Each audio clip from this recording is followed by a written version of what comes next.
In late summer of 1955, one of the most astonishing, third-kind, encounters began to unfold. On a lonely farm near Kelly, Kentucky, brothers Elmer Lucky Sutton and J.C. Sutton were living with their wives, and sharing the place with Billy Ray Taylor's family, completely unaware they were about to witness something unfathomable.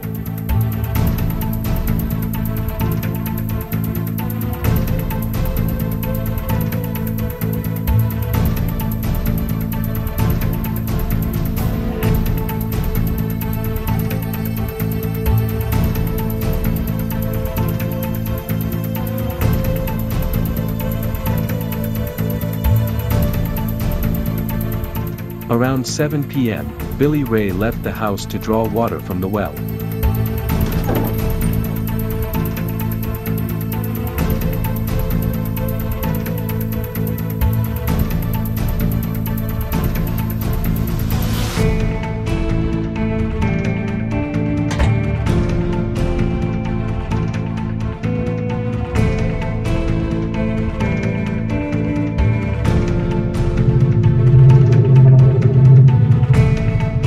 In the warm, golden light of the setting sun, he looked up and saw a silent, silver object hovering overhead for the very first time.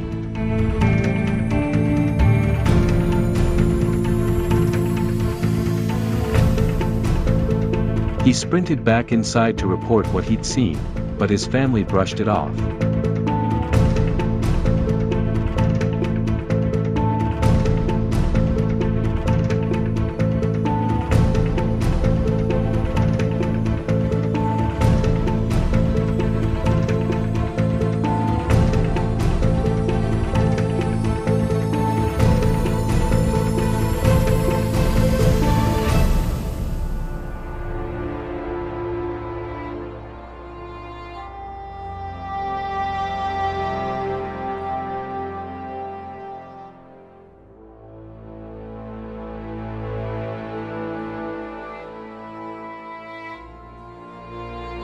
Two hours later, at around 9 p.m., the dogs outside erupted in frantic barking, as though an unwelcome visitor had slipped onto the property.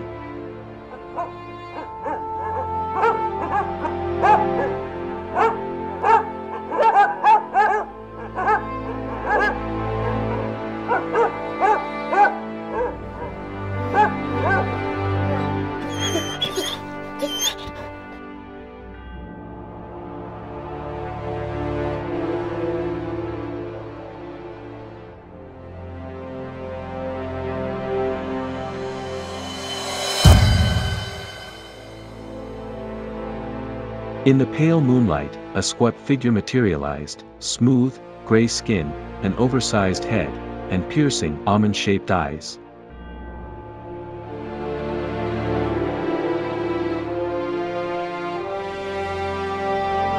Terrified, the men bolted indoors and grabbed their rifles.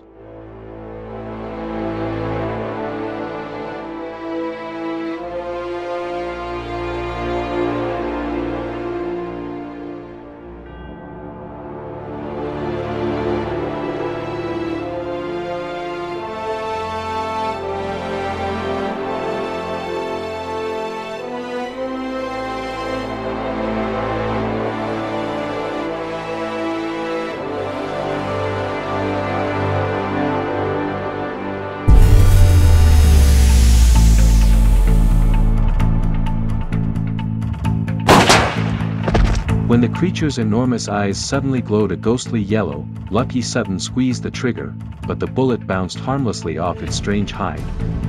Stunned, the two men fell back, convinced they'd come face to face with a malevolent goblin.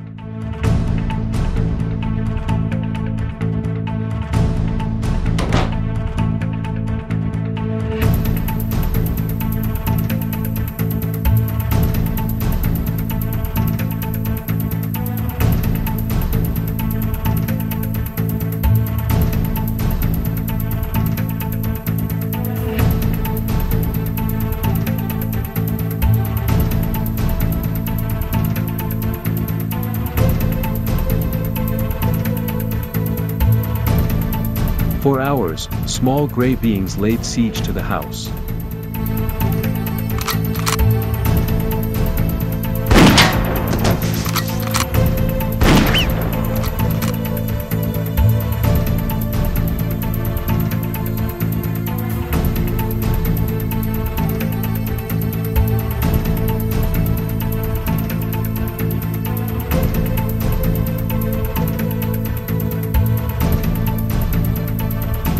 The scratching overhead drove the sisters into the bedrooms, where they raced in to gather their children.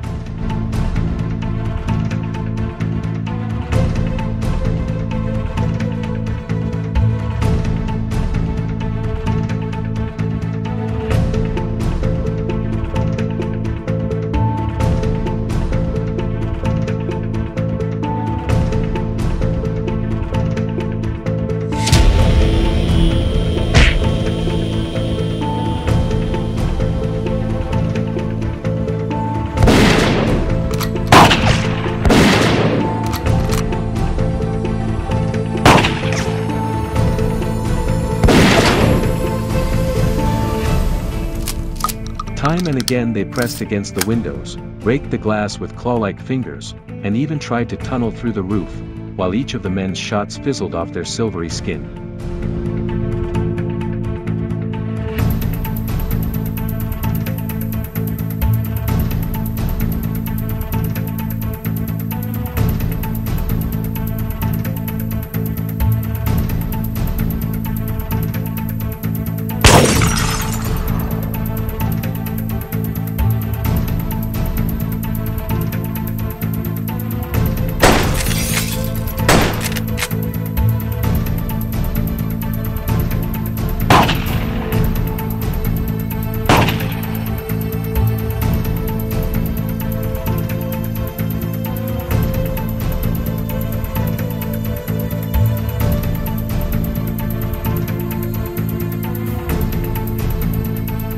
By about 11 p.m., ammunition was running low and the siege showed no sign of ending.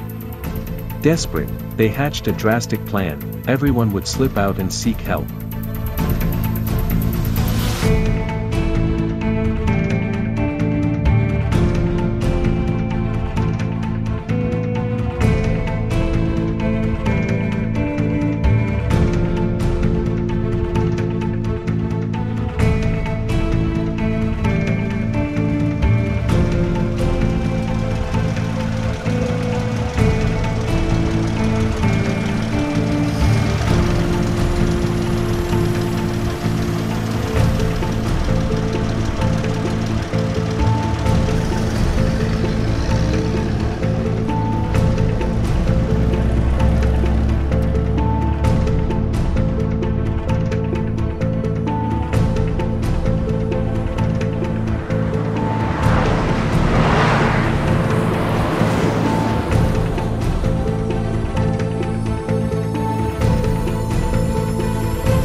Moments later, both families piled into their cars and roared onto the Hopkinsville police driveway.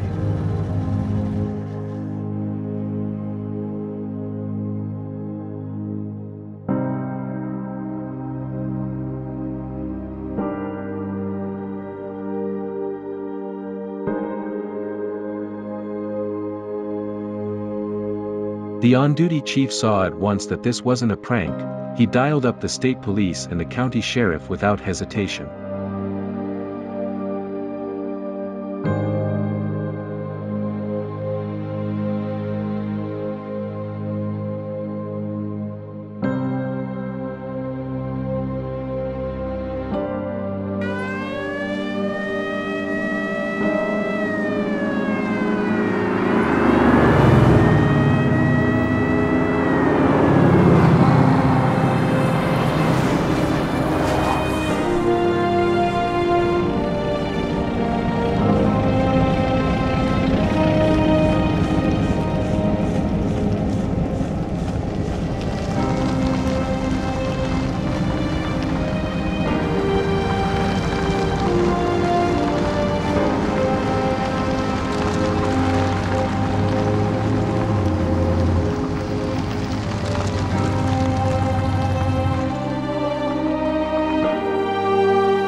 Squads from both city and state agencies swept back out to the Sutton farm, methodically searching the grounds in a grid formation.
As local deputies cordoned off the perimeter, military policemen from nearby Fort Campbell joined the hunt.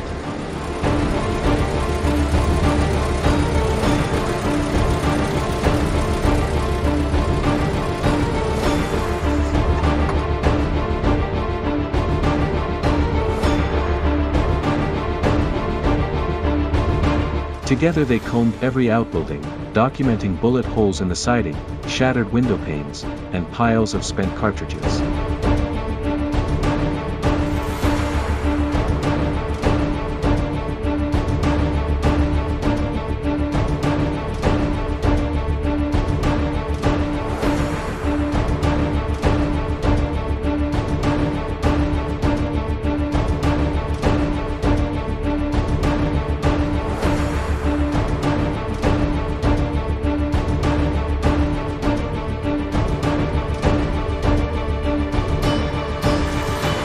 Huddled in their vehicles, the Suttons watched in terror until roughly 2 a.m., when the coordinated search turned up nothing, and the officers finally called it off.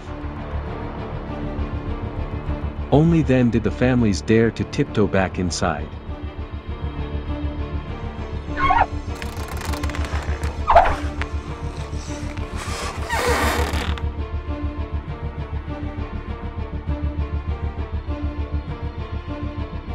They were just beginning to clear away splintered wood and broken glass, and longing for sleep, when the creatures returned.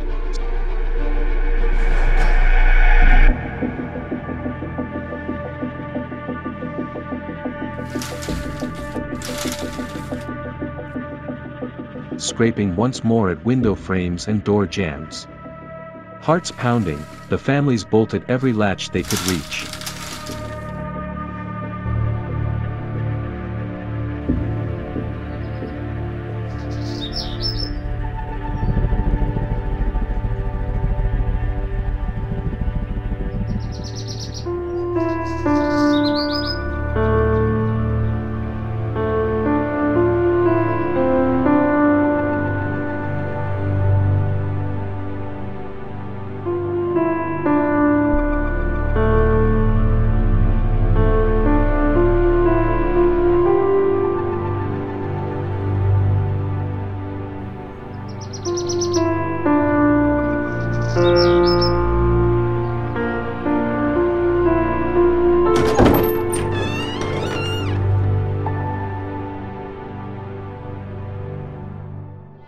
At first light, the assault finally seemed to end. When no figures reappeared at the windows, they made a fateful decision: they simply could not stay.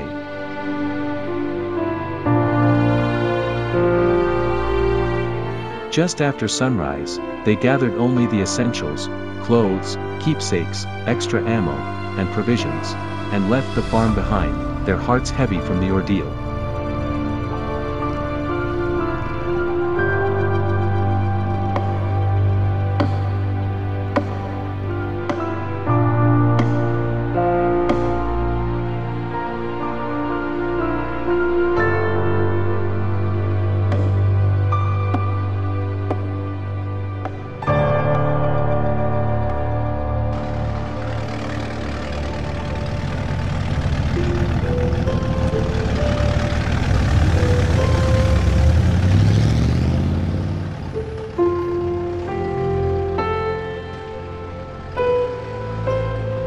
That very afternoon, U.S. Air Force investigators arrived to examine the case for Project Blue Book, one of the few incidents they couldn't chalk up to swamp gas, and which remained officially unsolved when the project folded.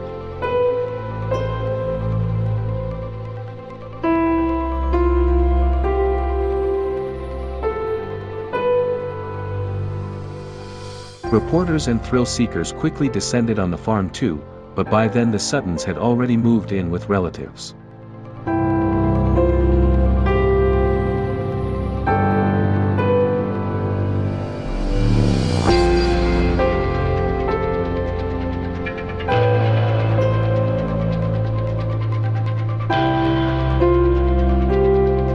Two weeks after the nighttime siege, they'd built a new life elsewhere. The memory of those endless hours and the otherworldly figures at their windows severed every tie to the old place, never to be returned.